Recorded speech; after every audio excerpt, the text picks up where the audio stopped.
நீங்க இதுவரை பார்த்திருக்கீங்களா? ஒரு நகரம் ஒரே நேரத்துல அதிசயமாகவும் அச்சமாகவும் மாறுறது. அதுதான் துபாய். குறிப்பா பாம் ஜுமேரா. உலகத்திலே மிகப்பெரிய மனிதன் உருவாக்கிய தீவுன்னு சொல்லப்படும் இந்த பாம் ஜுமேரா கடலுக்குள்ள பனை மரம் மாதிரி வடிவமைக்கப்பட்ட ஒரு மாபெரும் திட்டம். ஒரு நடுப்பகுதி, அதுல இருந்து கிளைகள் போல நீடும் 16 பகுதி, அதை சுற்றி ஒரு பெரிய பாதுகாப்பு வலயம். இப்படி முழுக்க ஒரு நகரம் மாதிரி உருவாக்கப்பட்டது. சுமார் 5 கிலோமீட்டர் நீளம், 560 ஹெக்டர் பரப்பளவு கொண்ட இந்த தீவு விண்வெளியிலிருந்தே கூட தெரியும் அளவுக்கு பெரியது. இதை உருவாக்க கோடிக்கணக்கான மணலும் லட்சக்கணக்கான டன் கல்லும் பயன்படுத்தப்பட்டது. ஆயிரக்கணக்கான மரங்கள் வளர்த்து நட்டாங்க.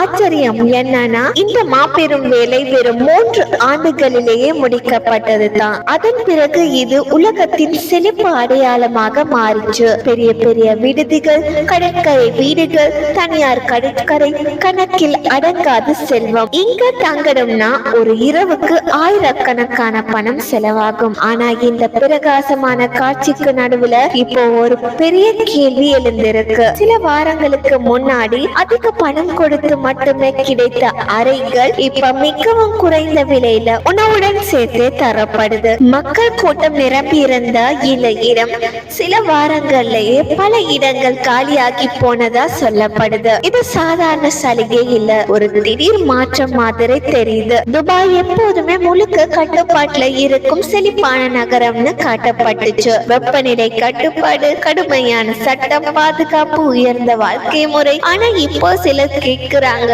இது உண்மையான நிலைத்தன்மையா இல்ல வெளிப்புற அழகா என்று. இந்த பகுதி எப்போதுமே அரசியல் பதற்றம் நிறைந்த இடம்.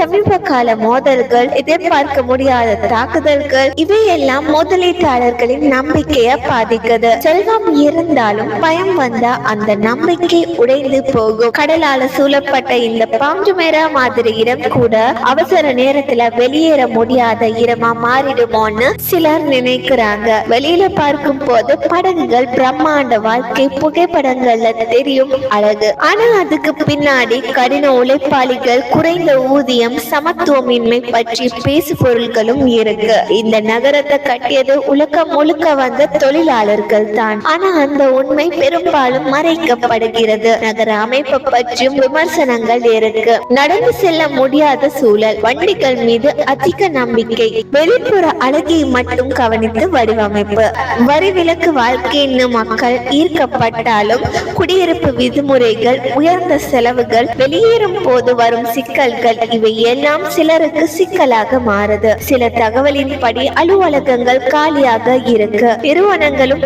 அமைதியாக வேறு இடங்களுக்கு மாறுகின்றன. சிலர் தங்கள் விலை உயர்ந்த வாகனங்களையே விட்டு சென்றதாக கூட பேசப்படுது. இதெல்லாம் சேர்ந்த ஒரு சொத்து சந்தை அழுத்தம் உருவாக்குது. இதே மாதிரி கடலுக்குள்ள உருவாக்கப்பட்ட மற்ற தீவுகளும் இயற்கைக்கு எதிரான போராட்டம் போல இருக்கின்றன. மணல் நகர்வு, பராமரிப்பு செலவு, சுற்றுச்சூழல் பாதிப்பு, இதெல்லாம் எதிர்காலம் பற்றி கேள்வி எழுப்புது. இதனால ஒரு பெரிய உண்மை தெரிய வருது. துபாய் ஒரு அதிசய நகரம் தான், ஆனா அதே நேரத்துல மிகவும் சிக்கலான அமைப்பாகவும் இருக்கலாம். இது முழு வீழ்ச்சியா இல்ல ஒரு தற்காலிக மாற்றமா என்பது இன்னும் தெளிவா தெரியல. ஆனா ஒரு விஷயம் நிச்சயம், செல்வமும் பிரகாசமும் மட்டும் ஒரு நகரத்துக்கு நிலைத்தன்மை கொடுக்காது. உண்மையான மதிப்பும் நம்பிக்கை, சமநிலை, நீடித்த வளர்ச்சி, இதில் தான் இருக்கு. அதனால இறுதியில ஒரு கேள்வி மட்டும் கேட்கிறேன். துபாய் உண்மையான எதிர்காலமா இல்ல ஒரு வெளிப்புற மாயமா? அதற்கான பதில ஒவ்வொருவரும் தாங்களாவே யோசிக்கணும். இந்த வீடியோ பிடிச்சிருந்தா லைக் பண்ணுங்க, ஷேர் பண்ணுங்க. இன்னும் ஒரு இன்ட்ரெஸ்டிங்கான வீடியோவோடு சந்திக்கும் வரை டேக் கேர்.